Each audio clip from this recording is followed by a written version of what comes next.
আমরা যাইতেছি এখন বাইক কিনতে। এখন আছি আমরা মিরপুরে। আমরা মূলত বাইকটা কিনতে যাব মিরপুর আপনার বিআরটিসি যে ইয়াটা মিরপুর বিআরটি এর সামনে। আমরা এখন চলে আসছি মিরপুর 1-এ, যে দেখতে পাচ্ছেন গোল চত্বর। তো এখান দিয়ে মিরপুর 1 হয়ে 2 হয়ে স্টেডিয়ামের সামনে দিয়ে আমরা মিরপুর 10-এ পৌঁছে গেলাম। অবশেষে চলে আসলাম আমরা মিরপুর বাইক হাটে। এটা মূলত বিআরটি এর পিছনের গলিতে এই হাটটা বসে। মূলত এখানে অনেক ধরনের বাইক পাওয়া যায়। আপনার যে কোনো ব্র্যান্ডের বাইক এখানে আপনি পেয়ে যাবেন খুব কম দামে। তো আমরা অনেক বাইক এখানে দেখলাম। এই যে দেখতে পাচ্ছেন এখানে একটা নতুন বাইক রাখা হয়েছে। এটা কিনলে এটার সাথে অনেক কিছু ফিরিয়ে দেবে এরকম কিছু বলছে তারা। তো ঘুরে ঘুরে অনেকগুলো বাইক দেখলাম।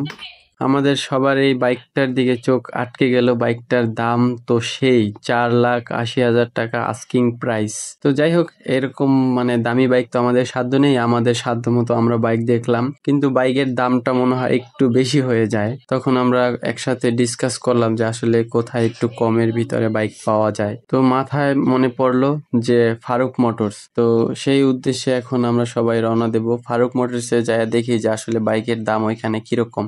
যেহেতু ভিডিওতে তার অনেক সুনামধন্য কথাগুলা শুনি যে তার কাছে খুব কম দামে পাওয়া যায় এরকম কিছু।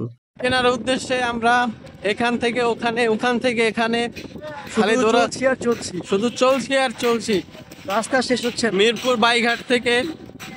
এখন আমরা যাচ্ছি ফারুক মোটরস। ইউটিউব ফেসবুকে এই লোকটার এত পরিমাণে জনপ্রিয়তার কারণে আমরা তার শোরুম কন আর যাই কন ওইখানে ভিজিট না করে আর পারলাম না। তো আপনাদেরকেও দেখাই যে আসলে ফারুক মোটরস থেকে আমরা বাইক কিনতে পারি কিনা। হাটে আমার মনে হলো তুলনামূলক একটু দামটা একটু বেশি চাচ্ছিল তারা, এই কারণে ওখানে আর হলো না। যাক, দেখা যাক কি করা যায় ফারুক মোটরসে যাওয়ার পরে। অবশেষে চলে আসলাম ফারুক মোটরসে। দেখতে পাচ্ছেন এই যে ফারুক মোটরসের সাইনবোর্ড দেখা যাচ্ছে। তো ভিতরে যে দেখবো আসলে কিরকম বাইক আছে। এই যে ফারুক ভাই এইখানে বৈশা বৈশা সে বাইকের অ্যাডভার্টাইজমেন্ট গুলা করে, দেখতে পাচ্ছেন। তো ভিতরে এসে যা দেখলাম যে এইখানে সব এক কথা বলতে গেলে দামি বাইক। এখানে কোনো কম দামে কোনো বাইক নাই। সব R15 থেকে শুরু করে হাই ক্লাসের বাইক গুলা আপনার 3 লাখ টাকার উপরের সব দামি বাইক। বাইক দিয়া তো ভরা, সব দামি বাইক এখানে। কম দামি কোনো বাইক নেই আমাদের। না, বেরিয়ে যায়। ফারুক মোটরস থেকে চলে আসলাম সোজা বাইক বাড়ি হাট। এটা হইছে বিআরটি এর সামনে। তো আগের বার গেছিলাম বিআরটি এর পিছনে, এটা হইছে বিআরটি এর সামনের গেটের মেইন রোডের অপর পাশে। তো এইখানে আইসা দেখলাম যে না আমাদের মন মতো মোটামুটি ভালো ধরনের বাইক আছে একটু কম দামের ভিতরেও। তো ঘুরে ঘুরে অনেকগুলো বাইক দেখলাম। আমার এই বাইকটা খুব পছন্দ হয়েছিল, RTR। যাই হোক, তো মূলত আমার জন্য তো আসলে বাইক কিনতে আসিনি, যার জন্য আসছি তার জন্য বাইক নেওয়া লাগবে তার পছন্দের। তো ঘুরে ঘুরে অনেকগুলো বাইক দেখলাম এখানে। তো আমার ভাইয়ের একটা বাইক পছন্দ হয়েছে। তো এই বাইকটা হয়েছে FZ ভার্সন 2।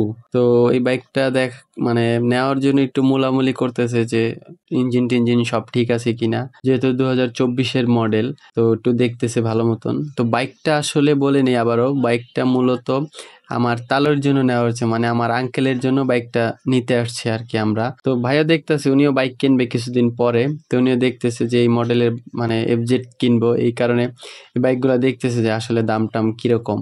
অবশেষে আঙ্কেলের বাইক পছন্দ হয়ে গেল। এটা হলো ডিসকভার 110 সিসির। যাই হোক, বিক্রেতার সাথে কথা বলছে, দাম দর নিয়ে আলোচনা করছে যে আসলে বাইকটা কিরকম দাম টাম কমে নেওয়া যায় সেই বিষয় নিয়ে আলোচনা করছে। তো আমি আপনাদেরকে শর্ট করে বলি, এই বাইকটা আপনার পড়েছে 1,17,000 টাকা। তো কাগজপত্রগুলো ভালো করে একটু চেক টেক করে নিচ্ছে। তো আজকের ভিডিও এই পর্যন্তই। পরবর্তী ভিডিও দেখার জন্য আমন্ত্রণ রইল। আল্লাহ হাফেজ।